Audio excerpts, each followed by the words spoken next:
Well, I get asked about sources a lot, and today I will talk about sources, specifically secondary sources. Now with sources, it comes down to reliability, or if you want a more personal term, trust. And with trust, you can't control everything. And this is the same with sources. You have to trust them to a certain degree. So how do you start on the technical side? Basically, you go for two things: authority, and authority in this case is relative. So if you basically think the Western system is the most interesting one or most reliable, you should go with Western sources. If you have different views, go with different main sources, authority sources. And the other one is age. This is especially important, for instance, if you take the Battle of Midway. For a long time, the common view was that the dive bombers, the US dive bombers, were diving on the Japanese carriers when they were fully loaded decks with planes and everything. And as Shattered Sword, basically the book, when they did look at the sources and everything, they found out, well, that's actually not really true. There were maybe a few planes, but it was definitely, there wasn't the whole decks weren't stacked with planes. And this is something rather recently that came to light. So some new sources come up, or some sources are not looked at into, so age is also important. Basically authority and age. Now, the first thing is you secure your base. So for going for authority sources, I would say about World War I and World War II, probably the most recent ones are the Cambridge History of the First World War and the Cambridge History of the Second World War. And these are 3-volume books with many authors in there. And also each author did a bibliographical essay at the end about his topic, his or her topic. So there, I think everybody lists at least 20 sources usually there and discusses them in short, up to 60. So for instance, they tell you, okay, this is the best biography. This is the best book on, for instance, tactics, or this is a decent book on a general overview and everything. And they say, okay, this is the most recent one. You can also fall back. So you have a basic idea for each topic where to go to if you start completely from scratch. For Germany, in German, I go for the Deutsche Reich und der Zweite Weltkrieg. But there's already a problem. The first few volumes came out in the early 80s. I think the first one even in the late 70s. So they're already aged. And then you also look there, for instance, sometimes they have like in the footnotes written, okay, this book, I think it was from Hahn, the weapons, and they refer to, the problem is Hahn isn't well sourced, but he's basically the only book we have with so much information about weapons and ammunition and everything. So they also make this note, okay, yeah, it's probably not the best, but we don't have anything better. Then there's also other known publishers or known series. For instance, for Germany, it's the UTB, das Universitätstaschenbuch, where you usually get usually a rather good book where you get the basics right, and you can be certain this is up to state-of-the-art research, if it's a recent book. And for the English market, you usually can't go wrong with university press, various different university press publications.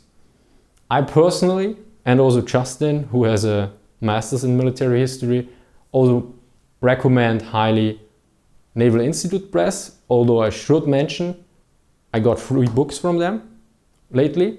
I used many of the books before in my videos, and also Justice goes for them, so I might be a bit biased here, but I think it's one of the biggest military history publishers in the English-speaking world out there, and one of the highest ranked. So with these books, usually from these different publishers, you can't be really that wrong. And also then you use their sources and what they write in the footnotes about them or in their essays, and you look further. So you establish a base and then you spread out. Now, there are of course also bibliographies, books. I'm not sure if they are so recent anymore, but Usually there's one from Übershare, I think, about the Eastern Front, but I think it's already from 2000, it's already dated, where they also discuss, basically they have a whole book where they discuss all the different sources and how well, how good they are, where they're best and something. And then there of course are reading lists. Most universities provide reading lists for their courses. So you should, for instance, you know, at a certain university, they have a military history study there.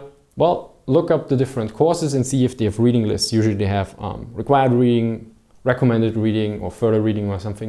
And then you can see what the university professors note there. And then you can also check out their biographies or something and see maybe if they have a certain political bias or not. Because, yeah, you never know. And also the US Armed Forces, as far as I know, they have recommended readings for different levels. For instance, I think they have one for the Marine Corps, for officers or for staff officers probably, and then for regular recruits, or is it sailors or Marines? I don't know. For, you know, the different ranks. So this is also, of course, these are usually less academic. Usually, as far as I know, there are some other stuff in too. So it's also, I think they have more usually biographies and first-hand account, which are more of a primary source and thus should be taken more lightly. And then, let's say you have an individual book and you don't know very much about it. Well, you look at first, you check the publisher. Is it a known publisher? Is it the university press publisher, for instance? Then, yeah, you be right on the safe side. Then you check the authors and or editors. Because if there's several authors in there and there's editor, are these known names? What is their background? Are they working at university? Are they journalists? Different looks. If you have a book and there's with 10 essays in there, and one is from a highly recommended or from an authority you know, it's good. But the other 9 are all like, I don't know, all various journalists you never heard of. Yeah, should be a little bit careful here. Then the look and feel. Are there notes? Are there footnotes? How much is the references? How long is the reference section? Usually as academic books sometimes have 10, 20, 30% just references and footnotes. And what is the biography? How is it? Is it just a list of books, or is there a distinction between primary sources, secondary sources, closed sources? I think closed sources is the wrong word, but things from the archive, everything.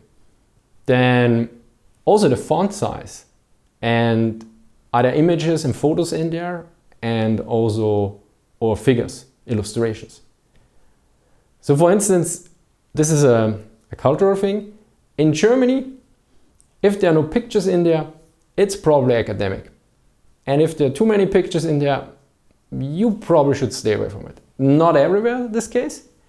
And there's also different books. For instance, I recently got one book from a professor. I mean, he's a professor. I didn't get it from him, I bought it. And I looked at it and there are absolutely no notes, footnotes. And I was like, but he's an authority.